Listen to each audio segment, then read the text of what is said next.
ताज्या बातम्यांसाठी महान करेला सबस्क्राइब करा आणि बेल आयकॉनला क्लिक करा। रवींद्र चव्हाण यांच्यात मॅच्युरिटी नाही, सतीश पाटील।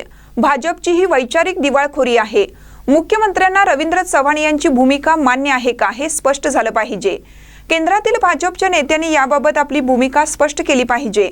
आधी वादग्रस्त वक्तव्य करायचं आणि नंतर माफी मागायची, हे भाजपचं षडयंत्र आहे। रवींद्र चव्हाण यांनी आपली वैचारिक दिवाळखोरी दाखवून दिली आहे।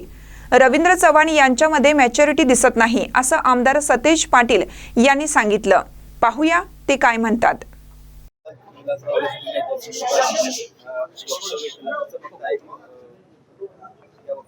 भाजपची ही वैचारिक दिवाळखोरी आहे। रवींद्र चव्हाणांसारख्या भाजपच्या अध्यक्षांनी हे वक्तव्य करणं, माझी मुख्यमंत्र्यांना विनंती आहे की त्यांना हे मान्य आहे का।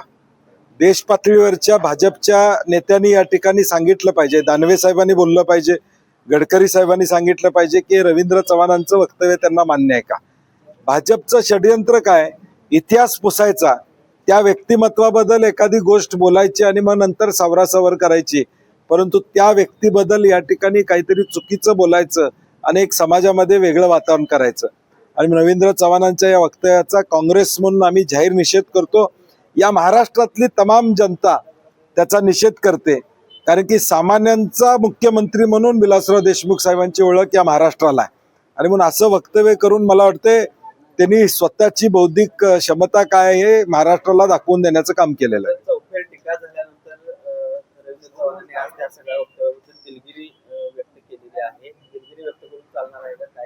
नाही, मला वाटते बोलायचं, बोलताना तुम्ही तारतम्य बाळगलं पाहिजे।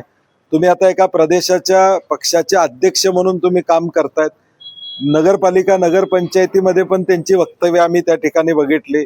जे एक मॅच्युरिटी पाहिजे ती दुर्दैवानं मॅच्युरिटी त्यांच्यामध्ये दिसत नाही। छत्रपती शिवाजी केंद्रीय मंत्री CR पाटील यांनी केलेला आहे, कसं बघता आता निवडणूक आहेत आणि अशा प्रकारचं वक्तव्य करून नेमकं साध्य काय करू इच्छितात? नाही, मला वाटतंय मी म्हणलं तसं भाजपचं एक षडयंत्र आहे। महापुरुषांचा इतिहास वेगळ्या पद्धतीनं लोकांच्या समोर सांगायचा। मागच्या काळामध्ये छत्रपती शिवाजी महाराजांच्या जन्मस्थानाबद्दल वक्तव्य भाजपकडून त्या ठिकाणी झाली। एकूणच आपण वातावरण बघितलं तर एक संभ्रम अवस्था निर्माण करण्याचा प्रयत्न ही मंडळी करतायत। यातलं एक मोठं षडयंत्र काय आहे की आज जो काय इतिहास आहे तो आज आम्ही जो वाचलेला इतिहास, तो पुस्तकातनं इतिहास वाचलेला आहे। आता उद्या 50 वर्षानं जो इतिहास वाचला जाईल तो डिजिटल फुटप्रिंटवर असणार आहे।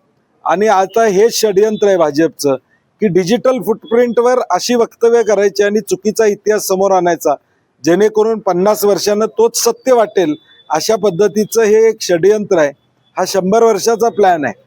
ज्या महापुरुषांच्या बद्दलची वक्तव्य आज डॉक्टर बाबासाहेब आंबेडकरांच्या बद्दल असेल, महात्मा ज्योतिबा फुलेंच्या बद्दल असेल, सावित्रीबाई फुलेंच्या बद्दल असेल, किंवा छत्रपती शिवाजी महाराजांच्या बद्दल असेल, छत्रपती शाहू महाराजांच्या बद्दल असेल, ही वक्तव्य करायची आणि पुढे 50 वर्षांना डिजिटल फुटप्रिंट जो तयार होईल त्यातून हेच सत्य आहे का असं वाटेल, असं चित्र निर्माण करण्याचं हे षडयंत्र आहे। विलासराव देशमुख वक्तव्याचा निषेध अजितदादांच्या राष्ट्रवादीने देखील केलेला आहे। सुरज चव्हाण यांनी त्या संदर्भात वक्तव्य देखील केलं। आता ह्या सगळ्यावरनं राष्ट्रवादी आणि भाजपमध्ये वादाची या सगळ्यावर नाही, ठीक आहे। आज ज्यावेळी विलासराव देशमुख साहेबांच्या नेतृत्वाखाली अजितदादांनी स्वतः उपमुख्यमंत्री म्हणून मंत्रिमंडळात अनेक वर्षे काम केलेलं आहे, त्यामुळे त्यांची प्रतिक्रियाला राजकीय रंग देणं संयुक्तिक नाही। विलासराव देशमुख साहेबांच्या बद्दलचा आदर त्या पक्षानं या ठिकाणी व्यक्त केलेला आहे। मला वाटते राजकीय त्याच्यातला विषय नाही। आणि भाजपनं आता तुम्ही म्हणताय रवींद्र चव्हाणांनी दिलगिरी त्या ठिकाणी व्यक्त केलेली आता दिसते, त्यांनाही लक्षात आले की आपण चूक केलेली आहे। पुण्याच्या विधानसभेमध्ये वाकयुद्ध सुरू झालेलं आहे। आरशात पाहावं असं फडणवीस बोलले, अजितदादांना नाव न घेता। दोघांमध्ये कशा प्रकारचं एकीकडे एकत्र दाखवतात, दुसरीकडे एकमेकांची मी परवा सुद्धा म्हटलं की दोघं मतासाठी वेगवेगळे भांडतायत। मंगळवारी कॅबिनेटला मात्र मांडीला मांडी लावून बसतात। आज जर अजितदादा म्हणत असतील पिंपरी चिंचवडची वाताहत झाली तर ती भाजपमुळे झालेली आहे। आज जर भाजप म्हणत असेल की पुण्यामध्ये पूर्वीच्या काळामध्ये हे व्हायला पाहिजे होतं, मग त्याला जबाबदार अजितदादा त्या ठिकाणी आहेत। झालं नसतील असं अजितदादा म्हणत असतील तर तेच पालकमंत्री आहेत।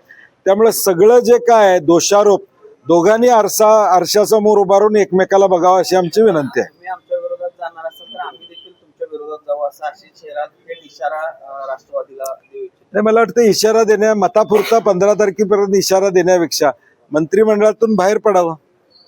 राज्यातले निवडणूक निर्णय अधिकारी अडचणीत येताना दिसत आहेत. आपण पाहतो की मनसेची तक्रार केलेली आहे, त्याची गंभीर दखल निवडणूक आयोगाने घेतली. खरंच असं घेतील असं वाटतं तुम्हाला? नाही, निवडणूक आयोगानं दखल घेणं आणि कारवाई करणं यातला फरक आहे. दखल ते सगळ्याच गोष्टीची घेतात.